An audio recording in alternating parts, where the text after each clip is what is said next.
सबको नमस्कार। लगभग पिछले 1.5 महीने से दिल्ली के अंदर कोरोना की स्थिति पूरी तरह से नियंत्रण में है। कोरोना के केसेस में कमी आ रही है, डेथ में काफ़ी कमी आ रही है और भी जितने रिकवरी रेट काफ़ी ठीक हो गया है। लेकिन पिछले कुछ दिनों से कोरोना के केसेस में थोड़ी बढ़ोतरी नज़र आ रही है। हमें स्थिति को ज़्यादा खराब नहीं होने देना। जैसे 17 अगस्त के बाद से हम देख रहे हैं कि कोरोना के केसेस 1200, 1300, 1400 इसके आसपास घूम रहे हैं। बीच में हज़ार से भी कम भी हो गए थे, लेकिन अब 1200, 1300, 1400 के करीब घूम रहे हैं। और कल जो है शाम को जो रिपोर्ट जारी की गई, कल शाम को, वो परसों की रिपोर्ट थी, परसों के केसेस की। उसमें 1500 से ज़्यादा केस थे, 1544 केस थे कल वाली रिपोर्ट में। और आज शाम को जो रिपोर्ट जारी की जाएगी, जो कि कल के केसेस हैं, उसमें 1693 केसेस हैं। तो थोड़े से केसेस बढ़े हैं। बाकी सभी पैरामीटर्स ठीक हैं। तो कोरोना की इंटेंसिटी बढ़ रही है ऐसा नहीं नज़र आ रहा। रिकवरी रेट दिल्ली में 90% से ज़्यादा है आज की डेट में। मौत के अगर आंकड़े देखें तो लगातार मौत दिल्ली में जो कोरोना से मौत हो रही थी उसमें लगातार कमी आ रही है। और केवल अगर अगस्त के आंकड़े देखें, केवल अगस्त के, तो डेथ रेट दिल्ली में 1.4% पहुंच गया है अगस्त के महीने में, जो कि पूरे देश के अंदर सबसे बेहतरीन है। और डेली बेसिस पे जो मौत हो रही हैं वो भी 20 से कम है, कई दिन तो 10 से भी कम है।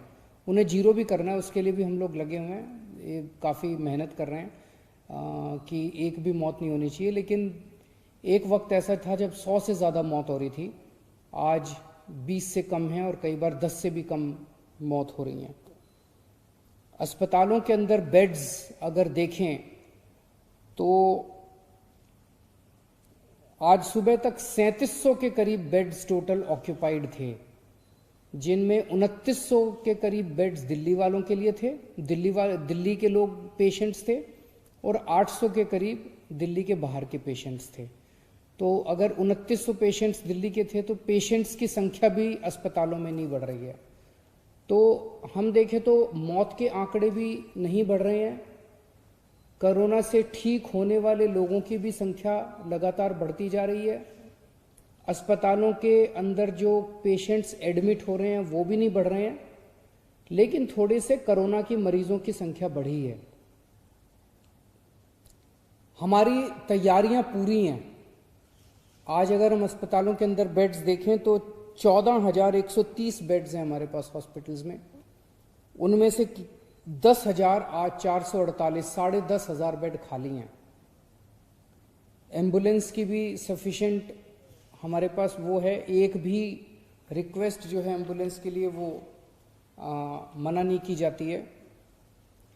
तो आज इसको मद्देनजर रखते हुए कि थोड़े से जो केस बढ़ रहे हैं, जैसा मैंने बताया कि स्थिति पूरी तरह से नियंत्रण में है, इसको डील करने के लिए आज हमने सुबह मीटिंग की थी। तो मैंने ये आदेश दिए हैं कि दिल्ली में टेस्ट्स की संख्या, जैसे दिल्ली में जो हमने कोरोना से लड़ाई पे काबू पाया, कोरोना पे नियंत्रण पाया, उसका एक बहुत बड़ा वो था कि टेस्ट्स की संख्या उस वक्त बहुत बढ़ा दी थी। अब हम इसको डबल करने जा रहे हैं। आज की डेट में टेस्ट्स लगभग 20,000 टेस्ट पर डे होते हैं। इसको हम एक हफ्ते के अंदर 40,000 टेस्ट्स पर डे करेंगे। हमारी स्ट्रैटेजी यही रहेगी जो पहले थी, test and isolate, test and isolate.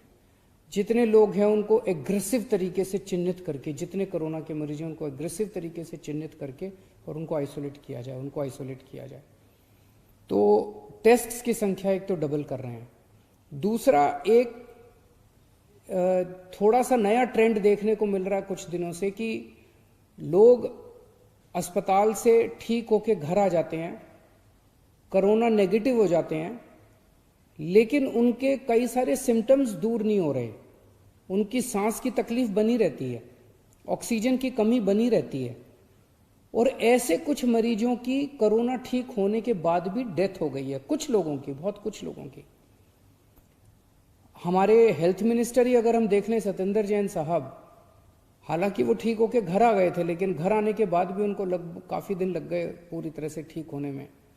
तो सरकार ने ये निर्णय लिया है कि जो जो लोग अस्पताल से ठीक होके घर आ जाते हैं, उनको अगर सिम्टम्स हैं और ज़रूरत है, डॉक्टर कहते हैं, तो उनको ऑक्सीमीटर घर पे कुछ दिन के लिए और दे देंगे। और अगर ऑक्सीमीटर पे उनकी ऑक्सीजन कम हो जाती है और ज़रूरत पड़ती है, तो ऑक्सीजन कॉन्सेंट्रेटर, जिससे वो घर पे ही ऑक्सीजन ले सकते हैं, उनको फिर अस्पताल जाने की जरूरत नहीं है, उनके लिए घर पे ही ऑक्सीजन का इंतजाम सरकार फ्री में कर देगी, ताकि उनको दोबारा घर पे वहाँ जाने की जरूरत ना पड़े। आप लोगों की जानकारी के लिए बता दूं कि होम आइसोलेशन जो एक तरह से पूरे देश और पूरी दुनिया को दिल्ली की देन है, 14 जुलाई के बाद से आज तक होम आइसोलेशन में एक भी व्यक्ति की डेथ नहीं हुई है और बहुत अच्छे तरीके से होम आइसोलेशन चल रहा है।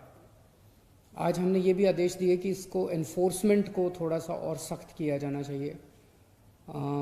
अगर कोई भी मास्क पहने हुए नहीं मिलता तो उसको मेरी रिक्वेस्ट है कि सब लोग मास्क पहन के निकलें, सब लोग सोशल डिस्टेंसिंग करें। पिछले कुछ दिनों से मुझे खुशी है कि दिल्ली की जनता में कॉन्फिडेंस आया है। कॉन्फिडेंस आना सामाजिक और इकोनॉमिक एक्टिविटीज़ के लिए बहुत ज़रूरी है, लोगों में कॉन्फिडेंस आना चाहिए। लेकिन उस कॉन्फिडेंस की वजह से कॉम्प्लेसेंसी नहीं आनी चाहिए, उस कॉन्फिडेंस की वजह से हम अनदेखी ना करते जाएं। तो मेरी आप सब लोगों से अपील है, दिल्ली की जनता से, कि आप लोग मास्क ज़रूर पहन के रखें, आप लोग सोशल डिस्टेंसिंग ज़रूर करें। ये बहुत ज़रूरी है। बड़ी मुश्किल से हम सब लोगों ने मिलकर कोरोना पे कंट्रोल किया है, इसे अब किसी भी हालत में अपने को बढ़ने नहीं देना। और इसको लागू करने के लिए अगर आप नहीं करते तो ये आपकी सेहत के लिए भी हानिकारक है, दूसरों की सेहत के लिए भी हानिकारक है। तो अगर पुलिस या अथॉरिटीज़ आके आपको जुर्माना करती हैं तो बुरा मत मानिएगा, ये सबकी सेहत के लिए ज़रूरी है। और एक और चीज़ मैं कहना चाहूँगा कि इसी ओवर कॉन्फिडेंस की वजह से कुछ लोगों ने, अब सिम्टम होते हैं तो लगता है यार ठीक तो हो ही जाएंगे, कोई बात नहीं, ठीक तो हो ही जाएंगे। अच्छी बात है, ठीक तो हो जाओगे, लेकिन अगर आप टेस्ट नहीं कराते, अगर आप टाइम पे टेस्ट नहीं कराते, तो आप पता नहीं कितने लोगों को और फैला देते हो। तो इसीलिए अपने को किसी भी, अगर ज़रा सा लगे कि मेरे को कोरोना हो सकता है, आप तुरंत जाके अपने सरकारी, कोई भी सरकारी अस्पताल में चले जाओ, कोई भी सरकारी डिस्पेंसरी में चले जाओ, फ्री में टेस्ट होते हैं। और अब तो हम टेस्ट की संख्या और भी डबल करने जा रहे हैं। तो आप तुरंत, अब इन दिनों में केसेस ऐसे आ रहे हैं जब एक फैमिली में 7 लोगों को हो रहे हैं, 8 लोग। तो पता चला क्यों? क्योंकि एक आदमी को हुआ, उसने 4 दिन टेस्ट ही नहीं कराया, उसे लगा यार कोई खास सिम्टम तो है नहीं। तो आप टेस्ट जरूर कराओ, खूब टेस्ट कराओ। टेस्ट कराओगे पता चल जाएगा, आइसोलेट हो जाओ, अलग घर में अलग कमरे में रह जाओ थोड़े दिन के लिए, क्या फ़र्क पड़ता है। तो टेस्टिंग बहुत ज़रूरी है, सब लोग टेस्टिंग भी कराओ और सब लोग मास्क भी पहनो और सब लोग सोशल डिस्टेंसिंग का पालन करो। बहुत बहुत शुक्रिया।